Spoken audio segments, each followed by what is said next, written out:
Bangladesh Myanmar সীমান্ত অঞ্চল, যেখানে পাহাড়, জঙ্গল আর খরস্রোতা নদী চোরাকারবারিদের জন্য তৈরি করেছে বহুমাত্রিক রুট। এই রুট ধরে বহুদিন ধরে চলে আসছে গরু, মহিষ ও মাদক পাচার।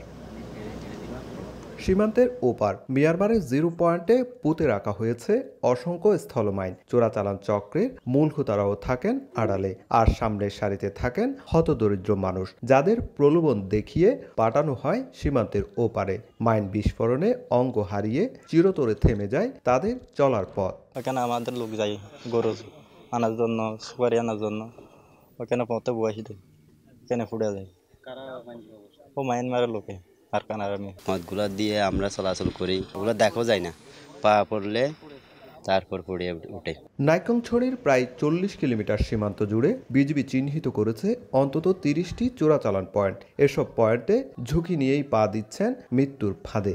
বাংলাদেশ মিয়ানমার সীমান্ত ঠিক 50 মিটার দূরে যেমন কাঁটাতার রয়েছে, ঠিক তার মিয়ানমারের অভ্যন্তরে বান্ডুলা বাজার, আর বাংলাদেশের ঠিক অভ্যন্তরে আমরা যখন অবস্থান করছি এটি বান্দরবনের জারুলিয়াছড়ি।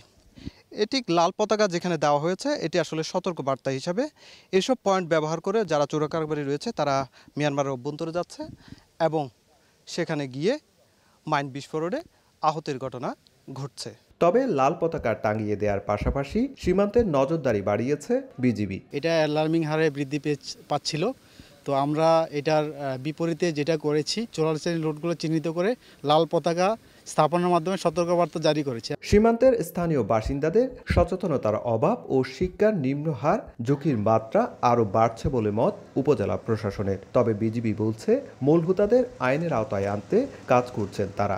আমাদের যারা বিজিবির এখানে আছেন তাদের যে সকল লজিস্টিক্স, এত বড় সীমান্ত তো এত অল্প লজিস্টিক্সে আসলে জনসচেতনতা ছাড়া এটাকে একসাথে মোকাবেলা করা কোনোভাবেই সম্ভব না। তাদেরকে চিহ্নিত করা হয়েছে। এর ভিতরে সবচেয়ে বড় যে শাহিন ডাকাত, তাকে গ্রেপ্তার করা হয়েছে। আরও 5-7 জনকে যৌথ অপারেশন এবং তাদেরকে গ্রেপ্তারের আওতায় আনা হয়েছে। যারা এখনো বাইরে আছে তাদেরকেও আইনের আওতায় নিয়ে আসার জন্য কার্যক্রম গ্রহণ করা হচ্ছে, চলমান। নাইক্ষ্যংছড়ি সীমান্তে গত 8 মাসে স্থলমাইন বিস্ফোরণে পা হারিয়েছে 10 জন বাংলাদেশি।